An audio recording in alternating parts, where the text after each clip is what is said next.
If you've reached a stage of growth in your business where you found yourself starting to think, maybe I need to bring in a CMO, maybe I need to hire some conversion rate experts, let's bring in pros to help me find a way to continue to grow my business, then you will be thinking something that is very common and even logical, the stuff that's taught in business school and on MBAs and things like that. But if you do this as the owner of an online education business, you may be making a really serious mistake that's going to cost you a lot of money and waste a lot of time.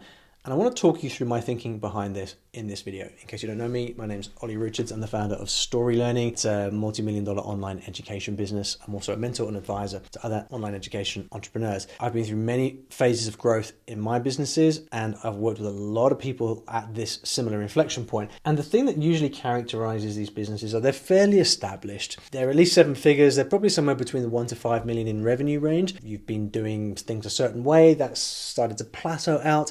Very typical at that level. And so you start to look for a way forward, and this usually rests on sales and marketing in some way. So you're going to put together a growth plan. You're going to say to yourself, right, well, maybe if we start to move into paid traffic, that will give us some new breath of life. Maybe if we start to build out a YouTube channel or something. Or maybe you look at your product catalog and you think to yourself, you know what, this all needs restructuring. We need to move from a digital course model to a membership model, or vice versa, because you've started to find problems and just sense incongruencies in your business. And so you put together this plan for changing these things. Who should execute on the plan? Well, of course, it should be your team, right? And if you have a well-structured team, then here you are at the top. You have your operator, you have a management layer, and then you have people doing individual roles down here. And so you set them to work on the plan. But something is not quite right, because you start to think, I'm not so sure if this person is actually capable of delivering this result, or, this person's work is just, it's just not what we need right now. And this can happen because you've had people on the team for many years, and they may not have kept up with the evolution of the business. Maybe the skill sets don't match. Maybe you haven't kept the team, the skill set of the team growing alongside the business. And you start to notice a slight lack of confidence that you can actually execute on this growth plan you have. And so what is the natural thing to do? So you think to yourself, well, let's bring in the pros. You do what every kind of growth playbook tells you to do, which is go and find someone who's better than you, who can come and do it for you. You don't have to be the expert who knows exactly how to grow. Go and find the person who's done it before. This person will be able to do things like revamp your offer, maybe like write new copy, have a fresh approach to email marketing, all the things that you kind of sense are not quite right in your business. And it's very tempting to think that the outsourced person, the mythical expert, is going to be able to come in and do a far better job than any of you could, because they're the experts, right? You're at this stage of your growth, you've got this heightened awareness. You know what you don't know. You know how many things are wrong with your business. Wouldn't it be nice if you could just find that person from outside to come in and fix all of it? And let's face it, there are no shortage of people sliding into your DMs telling you that they can fix all this stuff for you. But I have found that there is a real danger in thinking in these terms, looking outside for the solution. And the main reason is because, well, there's two things. First of all, there's a real danger in abdicating responsibility for your growth. But second, to think that outside people can come in and fix all of your problems is actually to misunderstand the nature of expert-led education businesses. And here's why. When you first started your business, it was just you, right? There was none of this team stuff going on underneath. It was just you. And the way that you were able to start the business was because of your natural expertise or your natural dynamism, whatever energy you've got inside you that can birth stuff into the world. That was you that did that. And take a second just to recognize that fact, because it's very important for what comes next. You started that thing, and then you got more traffic. You built your audience. You were able to sell more stuff. And then with more money, what did you do? Well, you built the team. 1 or 2 people at first, and then eventually the team grows into something a lot bigger. And now that you've got the team, you want them to start doing a lot of the things that you were doing. That's what they're supposed to do. They're supposed to replace you, right? But what do you do when you have to reckon with the fact that your team is now taking over the things that you did that actually made the business work in the first place? A lot of writers will find that if they start to get other people to do their writing, something starts to go awry in the business. If YouTubers ever try to experiment with doing fewer videos themselves or bringing in other people to present because they're sort of sick of YouTube, things can start going wrong quite quickly. And it's because you cannot ignore the fact that your natural energy and charisma is fundamental to the success of the business. When you're selling something, we know that things like the offer and the copy and the quality of the emails are fundamental to making any sales, right?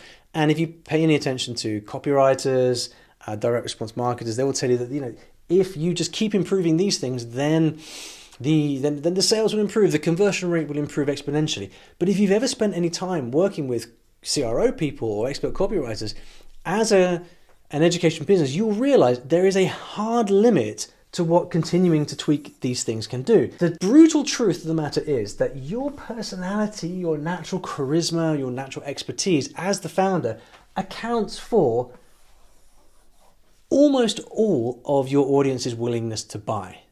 Let that sink in for a second. A full 80% of sales that happen in businesses like ours occur because you have your charisma, the attractive character, as Russell Brunson calls it, your personality, your expertise, your charisma, and you have an audience.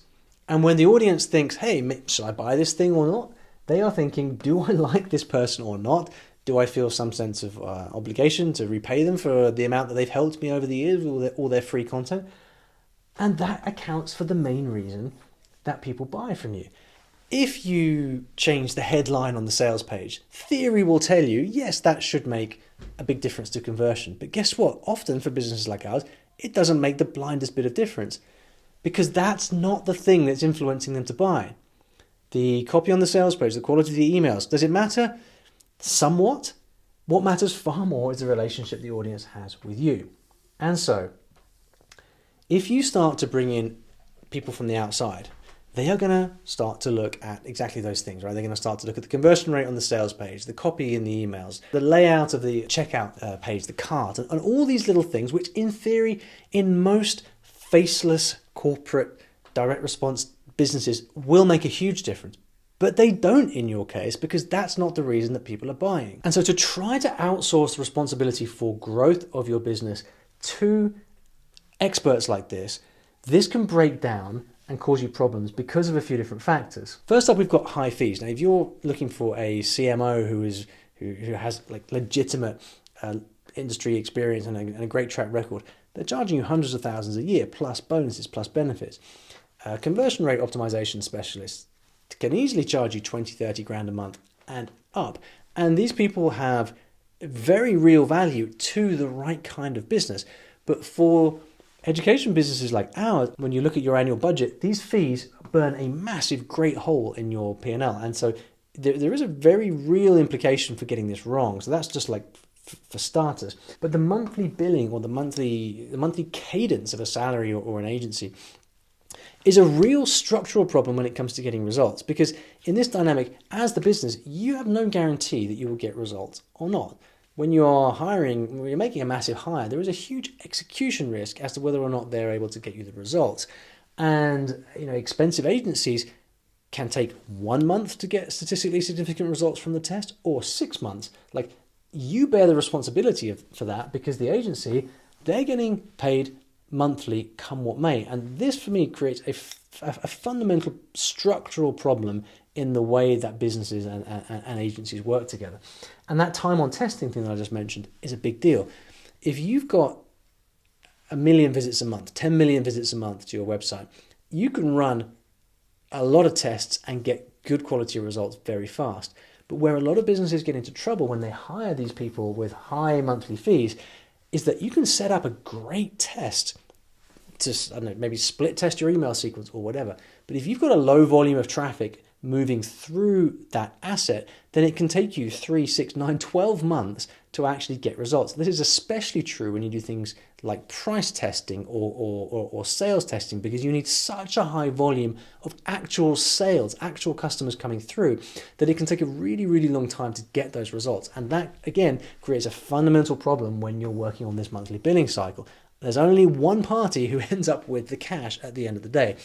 And there's also this risk of culture clash, and this is more of a concern when you're hiring someone full time, like a CMO. But also, if you're bringing in a big agency they are going to get your team to start to do things that can cause real organizational whiplash. So there are real reasons why you have to be careful about bringing people in from the outside. And if you're enjoying this so far, you might like to check out my free case study. It's called Anatomy of a $10 Million Online Education Business. It basically breaks down exactly how my business Story Learning works in a lot of detail. It's 118 pages. People really like it. It's completely free. When you sign up to my newsletter, you can find that at ollyrichards.co. So I've just given you a big list of why you've got to be very cautious bringing in the heavy hitters for marketing and sales work.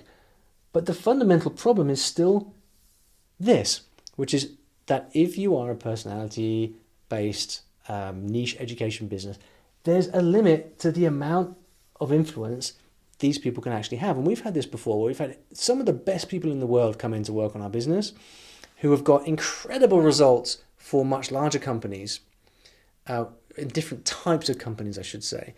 But when they apply those exact same tactics and strategies to ours, it just doesn't have any effect, and yet they still end up with all the money, large amounts of money at the end.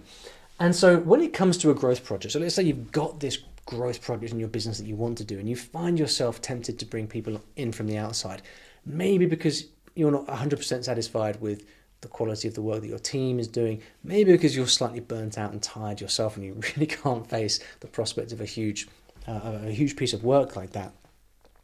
I'm going to suggest that you should resist that temptation to bring in those outside people and instead take a different approach, which is to do the work in-house to 80% good enough.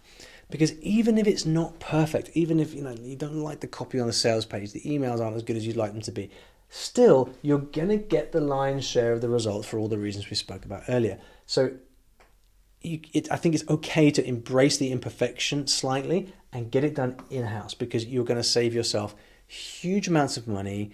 You're going to empower your team to do these things, and you're going to get most of the results anyway. And then from that work, seek to establish a baseline. Let's say you want to restructure your entire product offering. You can go and do that in-house, get it done to 80%, resist the temptation to make it perfect, let it run for a year, and then that gives you a fantastic baseline. That then means that if you do then later want to bring in the conversion rate people to actually see how good you can make it, you're working off of a really, really tight baseline, which means it makes it much clearer for them to actually prove the value of their work. And if you're working with people who are able to do it on a results basis, then that's much better for you, and it tips the dial in your favor. Because if you bring someone in to create something from scratch, the problem is that there's no way to prove whether they've done a good job or not, because as I keep droning on about, if you only do the work to an 80%, if it's only like mediocre work, you're still going to get most of the results anyway. So use your team to get the work done. Use your team to actually build out the thing you want to build. Get that baseline of proper data. And then if you want to later bring in those big guns for optimization of something that's already built out and working. There is something very important for businesses that are looking to stimulate growth, find that new pathway forward. And in this video over here, I explain a really important concept that people don't think enough about when it comes to finding those big breakthroughs and finding the way to keep growing your business.